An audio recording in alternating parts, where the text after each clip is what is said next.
தாவேகாவோட நம்ம சேர்ந்து போனா அதிகமான இடங்கள் வாங்கி காங்கிரஸோட பர்சன்டேஜ் இம்ப்ரூவ் பண்ணலாம். இப்போ பாஜக 11% சொல்லிட்டு இருக்காங்கல்ல போன பார்லிமெண்ட் எலெக்ஷன்ல. அந்த மாதிரி நம்ம இந்த வாட்டி போட்டி போட்டா நம்ம ஒரு 15-20% அது மாதிரி ஓட்டு வாங்கலாம். ஒரு 70-80 இடங்களில் போட்டி போடலாம். நமக்கு ஒரு 10% வந்ததுன்னா நம்ம அதை சொல்லலாம் இல்லையா? நம்ம அதை சொல்லி அடுத்த எலெக்ஷன்ஸ்ல நம்ம அதிகமான இடங்கள் கூட்டணிக்கு தலைமை தாங்கிற கட்சிகிட்ட கேட்கலாம். நம்மளும் வந்து இடங்கள் குறைவானாலும் பரவாயில்ல, பர்சன்டேஜ் வாங்கலாம். கட்சியை வந்து பல இடங்களுக்கு கொண்டு போக முடியும் நம்ம அப்படின்னு அவர் நினைச்சார் ஆக்சுவலா. ரெண்டாவது அந்த பாயிண்ட்டை தான் அவர் வந்து ட்ரை பண்ணி பார்த்தார். ஆனா இங்க இருக்கிற காங்கிரஸ்காரங்க இன்னைக்கு யதார்த்த நிலைமையை புரிஞ்சு நம்ம செயல்படணும். நம்ம இது அதுக்கான நேரம் இல்லை.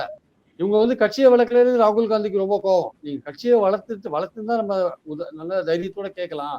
நீங்க கட்சியை வளர்க்கறதுக்கு ஒண்ணும் பண்ண மாட்டேன்னீங்க. எம்எல்ஏ எம்பி பதவிகளுக்கு மட்டும் போட்டி போட்டு வரீங்க. கரெக்டா திமுக கூட்டணியில இருக்கணும், இருந்து பதவிகளை பெறணுன்றதுல மட்டும் ரொம்ப ஆர்வமா இருக்கீங்க.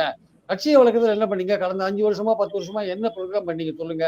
எத்தனை ஊர்ல எத்தனை மீட்டிங் பேசுறீங்க? நீங்க எத்தனை மீட்டிங் பேசுறீங்க? நீங்க எத்தனை மீட்டிங் பேசுறீங்க கேட்கிறாரு. ஒருத்தத்தையும் ஒரு பதிலும் கிடையாது. எத்தனை போராட்டம் நடத்துறீங்க? ஒரு பதிலும் கிடையாது.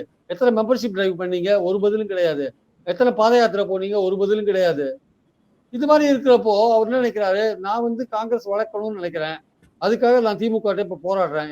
எனக்காக போராடுறேன். அதிகாரத்துல பங்கு வந்தா நீங்க வளர்க்கணும்னு சொல்றீங்க. அதிகாரம் இல்லாத கட்சியை வளர்க்க முடியாதா? எம்எல்ஏவா எம்பியா இருந்தா கட்சி வளர்க்க முடியாதா? ஏன் அப்படி சொல்றீங்கன்ட்டு ராகுல் காந்தி கேட்கிறாரு. அவர் கேட்கறது அவர் பாயிண்ட்ல இருந்து கரெக்ட். ஆனால் இந்த எலெக்ஷனை பொறுத்த மட்டும் இது ரொம்ப முக்கியமான எலெக்ஷன்ஸ் இது. ஏன்னா வந்து இந்த இடத்துல வந்து பாஜக வந்து அதிமுக மூலமாக தமிழ்நாட்டுல ஒரு இடத்தை பிடிக்கிறதுக்கான முயற்சிகள் இறங்கியிருக்காங்க. சப்போஸ் நாளைக்கு அதிமுக ஆட்சிக்கு வர வாய்ப்பு கிடைச்சா பாஜக தான் இங்க கிட்டத்தட்ட ப்ராக்சியா பின்னாடி அவங்க தான் ஆட்சி பண்ணுவாங்க.